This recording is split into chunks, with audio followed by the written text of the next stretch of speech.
सुप्रभात विद्यार्थियों। हम फणीश्वर नाथ रेणु द्वारा रचित ठेस कहानी पढ़ रहे थे, जिसमें हमने पढ़ा कि सिरचन एक स्वाभिमानी कारीगर है। गांव में उसके जैसी कारीगरी किसी को नहीं आती। सिरचन का ऐसा स्वभाव था कि उसे खाने में अच्छा खाना दिया जाए तो वह तुरंत काम करने के लिए तैयार हो जाता था। खाने पीने में अगर उसे अच्छा न मिला तो वह तुरंत काम अधूरा छोड़कर चला जाता था। लेखक की बहन मानू पहली बार ससुराल जा रही थी।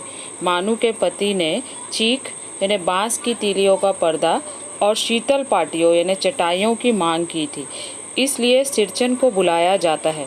उसे सिर्फ चिवड़ा और गुड़ दिया जाता है।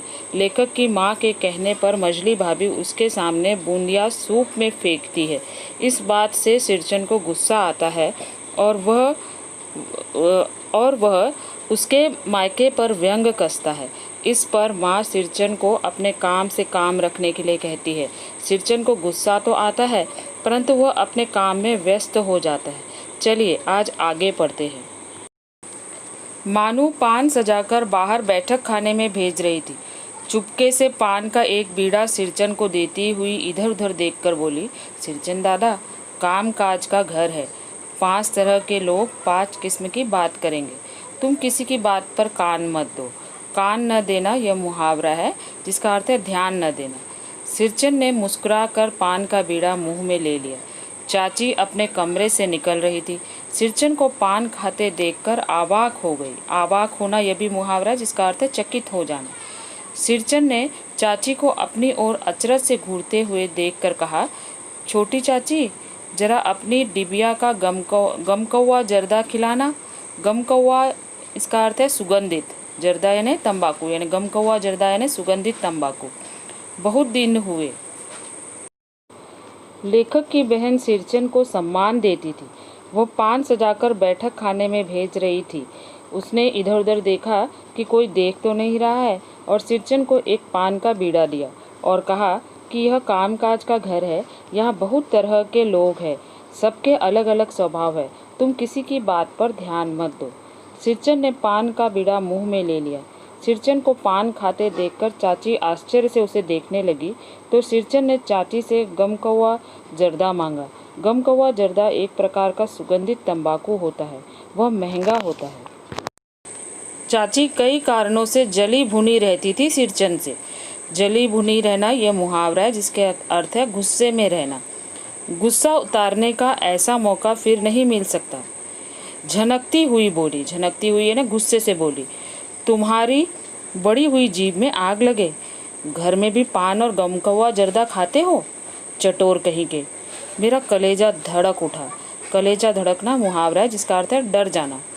हो गया सत्यानाश, यानी लेखक घबरा गए कि अब सत्यानाश हो गया, अब ये तो काम करेगा नहीं सिरचन। बस सिरचन की उंगलियों में सुतली के फंदे पड़ गए। मानो कुछ देर तक वह चुपचाप बैठा पान को मुंह में घुलाता रहा। फिर अचानक उठकर पिछवाड़े पीक ठूक आया। अपनी चूड़ी, हंसिया वगैरह समेट संभाल कर झोले में रखे, टंगी हुई अधूरी चीख पर एक निगाह डाली और हनहनाता हुआ आंगन से बाहर निकल गया। हनहनाता यानी बड़बड़ाता हुआ आंगन से बाहर निकल गया। पहले से ही चाची सिरचन से गुस्सा थी। एक छोटा कारीगर होकर ऐसी बात करता है।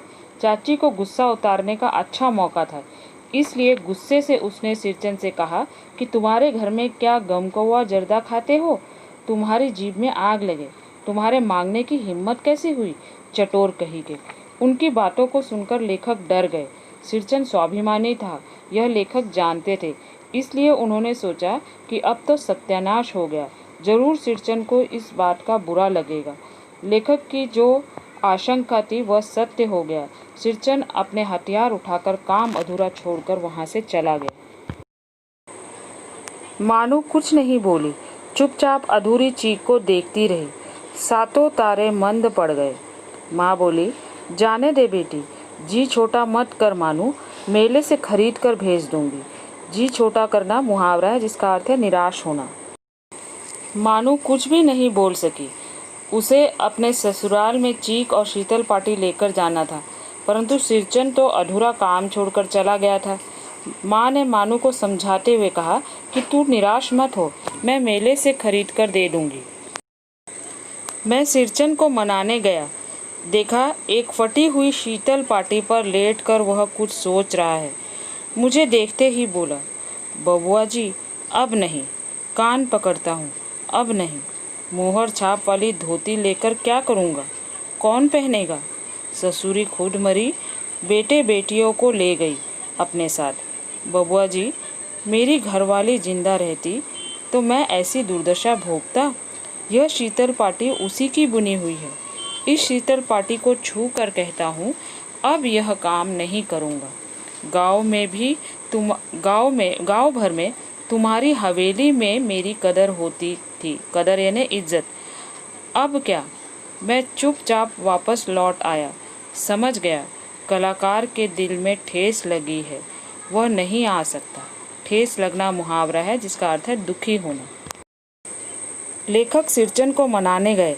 उन्होंने देखा कि इतनी अच्छी शीतल पाटी बनाने वाला एक फटी हुई शीतल पाटी पर लेटा हुआ था। उसने लेखक को देखते ही कहा कि मोहर छाप वाली धोती लेकर वह क्या करेगा, उसे कौन पहनेगा? ससुरी यानी उसकी पत्नी तो मरी और बेटे बेटियों को भी अपने साथ ले गई। अगर मेरी घरवाली यानी पत्नी जिंदा होती तो क्या मेरी यह हालत होती? यह जो फटी हुई शीतल पाटी है, यह उसी की बुनी हुई है। उसी शीतल पाटी को छूकर उसने कसम खाई कि वह अब यह काम नहीं करेगा। पूरे गांव में तुम्हारे ही हवेली में मुझे सम्मान मिलता था, वह भी अब खत्म हो गया। लेखक समझ गया कि एक कलाकार के दिल को ठेस लगी है। बड़ी भाभी अधूरी चीख में रंगीन छीट का झालर लगाने लगी। यह भी बेजा नहीं दिखलाई पड़ता। क्यों मानू? बेजा यानी अनुचित, यानी यह भी खराब नहीं लग रहा है, ये भी ठीक ही लग रहा है। ऐसा वह झालर लगाते हुए कहने लगी मानू को। मानू कुछ नहीं बोली बेचारी, किंतु मैं चुप नहीं रह सका। चाची और मजली भाभी की नज़र न लग जाए इसमें भी। मानू को ससुराल पहुंचाने मैं ही जा रहा था।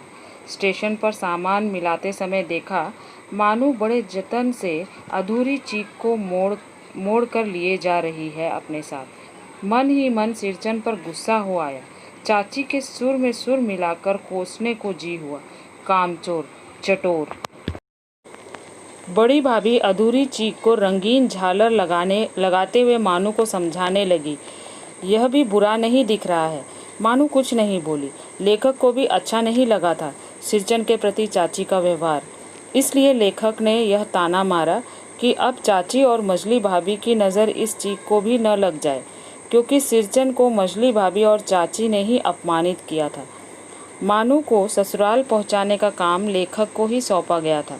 स्टेशन पर लेखक ने देखा कि मानू बड़े ध्यान से अधूरी चीख को देख रही थी।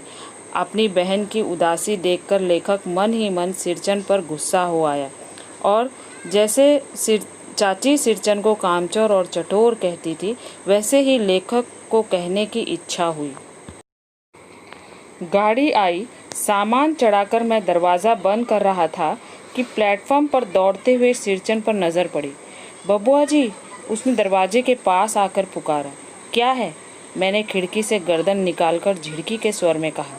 सिरचन ने पीठ पर लदे हुए बोझ को उतारकर मेरी ओर देखा। दौड़ता आया हूँ, दरवाज़ा खोलिए। मानू दीदी कहाँ है? एक बार देखूँ। मैंने दरवाज़ा खोल दिया। गाड़ी आने के बाद लेखक सामान चढ़ाकर दरवाज़ा बंद कर रहे थे तो उन्होंने प्लेटफॉर्म पर दौड़ते हुए सिरचन को आते हुए देखा। दरवाजे के पास आकर उसने लेखक को पुकारा। लेखक ने उसे झिड़की के स्वर में कहा, क्या है? लेखक का कहना था कि जब मैं बुलाने आया था, मनाने गया था, तो तभी आए नहीं। तब सिरचन ने अपने पीठ पर लदा हुआ बोझ उतार कर कहा, मैं दौड़ता आया हूँ, दरवाज़ा तो खोलिए। मानू दीदी कहाँ है? एक बार मैं उससे मिलना चाहता हूँ। लेखक ने दरवाज़ा खोल दिया। सिरचन दादा, मानू इतना ही बोल सकी। खिड़की के पास खड़े होकर सिरचन ने हकलाते हुए कहा, यह मेरी ओर से है। सब चीज़ें हैं दीदी, शीतल पाटी, चीक और एक जोड़ी आसनी कुश की। गाड़ी चल पड़ी। कुश की आसनी यानी धार्मिक कार्यों में उपयोगी होने वाली एक घास, एक प्रकार की घास है, उसको कुश कहा जाता है। यानी कुश की आसनी भी उसने बनाई। मानू मोहर छाप वाली धोती का दाम निकाल कर देने लगी। सिरचन ने जीभ को दांत से काट कर दोनों हाथ जोड़ दिए। मानू फूट फूट कर रो रही थी। फूट फूट कर रोना मुहावरा है जिसका अर्थ है जोर जोर से रोना। मैं बंडल को खोल कर देखने लगा। ऐसी कारीगरी, ऐसी बारीकी, रंगीन सुतलियों के फंदों का ऐसा काम पहली बार देख रहा था। जब लेखक ने दरवाज़ा खोला तो मानू सिरचन को देखकर सिरचन दादा इतना ही बोल सकी। सिरचन दौड़कर आया था, इसलिए हकलाते हुए खिड़की के पास खड़े होकर वह बोला, मानू दीदी, यह मेरी ओर से सब चीज़ें तुम्हारे लिए मैं बनाकर लाया हूँ। मानू को लगा कि इस काम के लिए हम मोहर छाप वाली धोती सिरचन को देने वाले थे, इसलिए वह धोती के दाम यानी पैसे उसे देने लगी। लेकिन सिरचन ने दोनों हाथ जोड़ दिए कि नहीं, मैं पैसे नहीं लूँगा। मानू फूट फूट कर रोने लगी कि सिरचन भाई ने मेरे लिए बिना पैसे लिए सब कुछ किया। वह दुखी हुआ था, फिर भी उसने मुझे यह तोहफा दिया। लेखक ने जब बंडल खोल कर देखा तो वे देखते ही रह गए। सिरचन का ऐसा काम वे पहली बार देख रहे थे। इस प्रकार ठेस इस कहानी के माध्यम से यह कहा गया है कि कलाकार की कला को हमें सम्मान देना चाहिए। इन मुहावरों को अर्थ सहित अपनी नोटबुक में लिखिए। प्रिय विद्यार्थियों, उम्मीद करती हूँ कि ठेस यह कहानी सबको समझ आ गई होगी। इस वीडियो में पढ़ाए गए भाग के शब्दार्थ और मुहावरे अपनी नोटबुक में लिखिए। धन्यवाद।